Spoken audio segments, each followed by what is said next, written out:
Today we'll be taking a look at a match of StarCraft 2. From the lower depths of the Diamond League comes a ZvZ on the map, Data C. Should I say Data Z? More like it. On the left-hand side, the blue hatchery, it is going to be Freak. And on the other side of the map, the red drones, hatchery, and another building. It is going to be operated by Sartine Meptim. I think I'm going to go with Sart, or that guy with the spawning pool. Did you 12 pool? Ugh. For shame. Cheese. Cheeky business. Have to see. It's a legitimate strategy. I can respect it. I have nothing against it. So, where are my notes again? What MMR was this? I know it's Diamond 3, but let's see. Oh my. Okay. Well, guys, I think we're actually going to have to call this the Cubic Zirconium League, because is it really Diamond? I don't know. We'll have to see. Lings are already going across the map. No gas. It's a 12-pool gasless, so no threat of speed right away. The blue Zerg on the other side, unaware, unsuspecting. You're like, those Lings just went under the Overlord. Yeah. And it's a Diamond Zerg. There's no guarantee they saw it. The Lings are going to start to threaten the hatchery. The pool is not even done yet, because it was hatch first. Pool finishes up. Lings. Spine crawler. You have to pull drones, too. Like, you're just gonna give up the hatchery. Really? Really? Just a 12 pool like this, when you identify that Lings are coming that quickly, you can't just wait for your Zerglings, especially if you went for hatch first. If you went for a pool first, maybe. You might be able to just wait and not pull drones, but a hatch first, like, come on. A spine in the main, followed by Lings, no pull of drones. That's a dead hatchery. And another spine? Oh dear. Resources lost heavily in favor of the red Zerg here, who, yes, may have cut their drone count a little bit by going for a 12 pull, but look at that, they're up. Mr. Sart here killed off the hatchery, forced out a spine and a half, I guess, and a lot of Lings. That is 18 Lings from our sort of hatch first blue Zerg over here. I would have to say Freak may have freaked out just a little bit. Speed's gonna finish up first, though, for the blue. And now, is there an opportunity for counterplay? Gas is up for the red, but it's just started. There is a spine already here for defense. Slow Lings versus speed Lings. Beautiful queen wall at the ramp. And the blue Zerg is just going to die. Okay. You don't actually have to commit to a bad fight. Like, I know Serral and I know Reynor use their Zerglings in very impressive ways, very impressive fashions. They get in, they get damage done, their claws and teeth, they're biting and gnashing. But, you know, Zerglings also move very quickly. You don't have to stay in there and lose everything. And also a Bane Nest at this point. It's 4:30. It's a little late for the Ling Bane.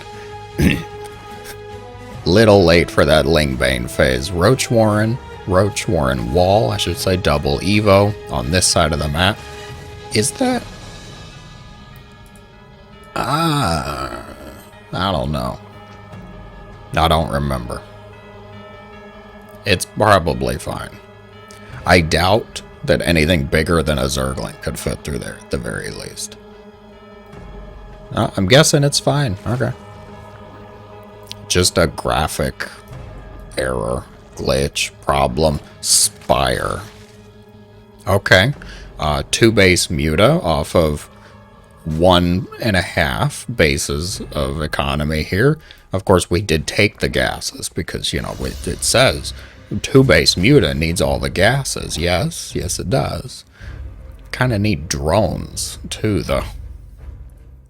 Overlord in peril on the other side of the map. Sart's queens feeling angry, feeling aggressive. Uh-oh. Here we go. Oh yeah, get it.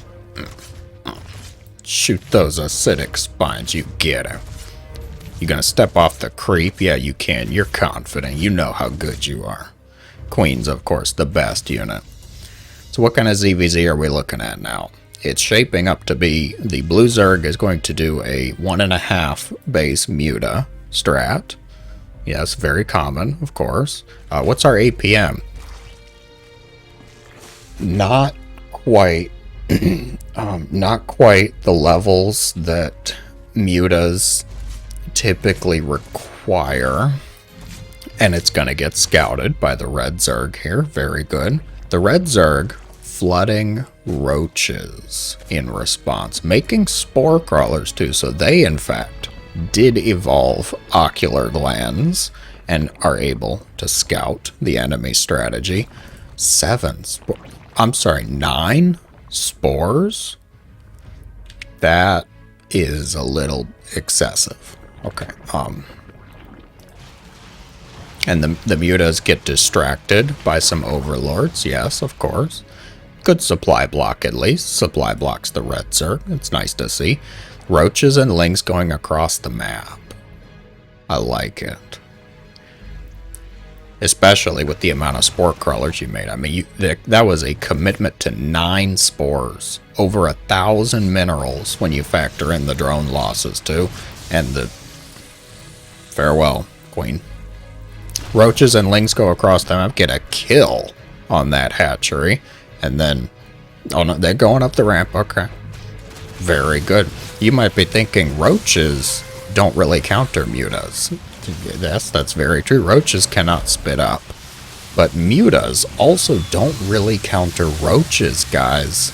Mutas kill roaches quite slowly. It's a very good idea to just send your roaches across to the other side of the map. And they're slaughtering the drone line here. 22 drones have gone down. And they go up into the main base.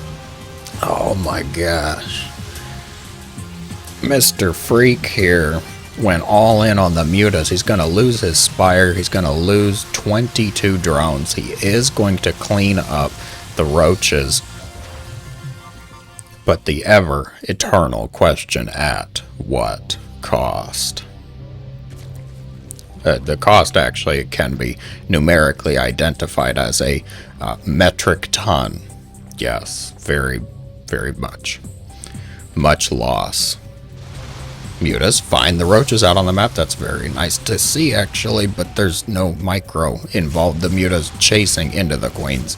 Yeah, 100 APM is probably a third of what you need to begin thinking about mutas, and a solid fifth of what it needs to actually have mutas be successful. Because it's not just about controlling the mutas, guys. One, mutas are very fragile. Yes, they die very easily. But it's also about building things at home. Mr. Blue Zerg here has nothing else. This base is going to be lost again. And this red Zerg is in a very strong winning position. Sending the roaches across to the other side of the map, forcing the mutas back home. Perfect decision making. Very good play. Mr. Red Zerg here might actually be diamond. Where's the Hydra Den? Am I just missing it? Am I blind? There it is. God, it's doing the wiggle. It's doing the Zerg Hydra Den wiggle, of course. So Hydras are going to come out, which are actually a very nice counter to MUTAS, especially when the MUTAS are not quite at a critical level. There's no Roaches out, though. There's some Hydras coming out, yes. Single Hydra. Drone pull, I don't know about that. That might be a little bit much. You've got 10 queens. 10 queens in a ZvZ. I'm impressed. That's, you know, queens are very good, yes. I love queens, absolutely. Don't usually build that many for ZvZ, and also your injects, they're all on one hotkey. Okay, come on. All queens hotkey, yes, of course. Maybe you want to actually have maybe just 2 or 3 on a different number so that they can be doing injects more consistently. There's one up here. There's one in the main base. Infestation Pit gonna finish up. Blue Zerg here double expanding. Probably the only choice he has left for any hope in this game. Although he's got a lot of minerals in the bank. Not a lot of larvae. So. Oh yes, are we going? Oh yes, now's the time to attack, of course. Because you just had bases finish, wouldn't want to actually use those for drones, would we? No. Gotta send them in and attack the Spore Crawler Queen combo with the Mutas and the Zerglings. Just handing the Red Zerg the game.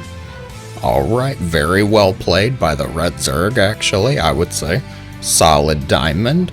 As far as many other things in the game, we're going to have to go with the strong cubic zirconium league because, yeah, that pretty much sums it up. I hope you enjoyed. Thank you so much for watching. Thank you to whoever submitted this replay, of course. I hope you guys have a great day.